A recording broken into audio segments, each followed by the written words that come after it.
This is Phil McCall from Connecticut. I wondered if you could comment on a subject I don't think you like to talk about very much, which is intrinsic value and the evolution over the past 10 or 12 years of going to off and on, but giving us in investments and then giving us the operating income and suggesting that might be a good guide to us. I find it extremely helpful. I'm not sure other people do when looking out the 20 years you're talking about, looking ahead on both those two parts. Any comments you might have, I'd surely appreciate. Yeah, well, the intrinsic value of Berkshire, like any other business, is based on the future amount of cash that can be expected to be delivered by the business between now and Judgment Day, discounted back at the proper rate. Now, that's pretty nebulous. Another way of looking at it is to try and figure out the value of the businesses we own presently, and we try to give you the information that will enable you to make a reasonably close estimate of that. We own lots of marketable securities. It's probably safe to say that they are worth more or less what they are carried for.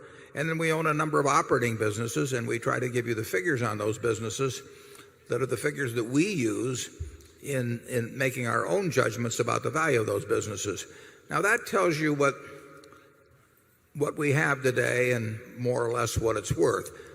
But since Berkshire retains all of its earnings, it becomes very important to evaluate what will be done with those earnings over time. I mean, it is not only a question of what the present businesses are worth. It's a judgment on the efficiency or the effectiveness with which retained earnings will be used. If you had looked at the intrinsic value of Berkshire in 1965, we had a textile business that was probably worth about $12 a share. But that was not the only part of the equation, because we intended to use any cash generated to try and buy into better businesses than we had, and we were fortunate enough to be able to buy in the insurance business in 1967 and build on that. So it was not only a combination of the business we had, but the skill with which retained earnings would be used that determined what the present value actually should have been at Berkshire going back that far. It's the same situation today. We will put to work billions and billions of dollars this year, next year, the year after. If we put that to work effectively, each dollar has a greater present value than a dollar has simply in cash or distributed. If we do it ineffectively, it has a value of something less. The businesses today, we have, whatever the figure is in the annual report, roughly $80,000 in marketable securities. If our insurance business breaks even, that $80,000 is free to us in terms of using it. And we have a group of operating businesses, and we show their earnings in the report, and we're going to try and add to those, and they'll try to add to their earnings. But if Charlie and I were each right now to write down on a piece of paper what we think the intrinsic value of Berkshire is, our figures would not be the same. They'd be reasonably close. I think with that, I'll turn it over to Charlie. Yeah, what's hard to judge at Berkshire is the likelihood that you'll have anything like the past to look forward to in the future. Berkshire has gotten very extreme in terms of investment results. In fact, it's gotten so extreme that it's hard to think of another similar precedent in the history of the world. And the balance sheet is gross considering the small beginnings of the place. Now, what on earth has caused this extreme record to go on for such a very long time? I would argue that the young man who was reading everything he could read when he was 10 years old became a learning machine, and he got a lot of power early, and then he got a very long run when he kept learning. If Warren had not been learning all the while, I'm telling you, having watched the process closely, the record would be a pale shadow of what it is. And Warren has improved since he passed the retirement age of man. In other words, in this field at least, you can improve when you're old. Now, most people don't even try and create that kind of a record.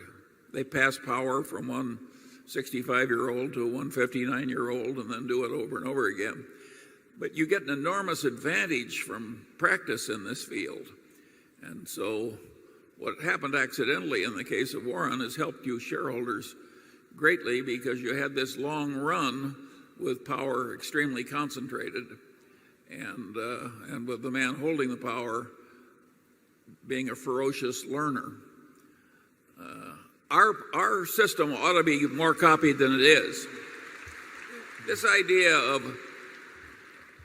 of passing the power from one old codger to another in a settled way is not necessarily the right system at all. We have a very strong culture now of rationality, of being owner-oriented that will go on long after I'm not around. And we have the talent on the operating side in place to do a lot of wonderful things over time. We will need in capital allocation to keep doing intelligent things. We won't get to do brilliant things because you don't get to do brilliant things with the kind of sums we're talking about. Maybe once in a blue moon something, you'll get a chance. But we will need somebody that never does it, basically doesn't do any dumb things and occasionally does something that's reasonably good.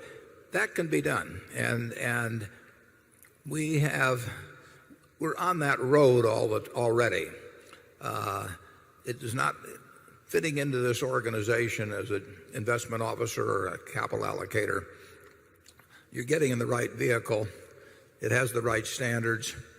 It will reject ideas that really are irrational. I've been on a lot of boards. Charlie's been on a lot of boards. You would be amazed at the number of things that are responding to animal spirits rather than to rationality that take place. And we have our animal spirits, but we devote them to other areas.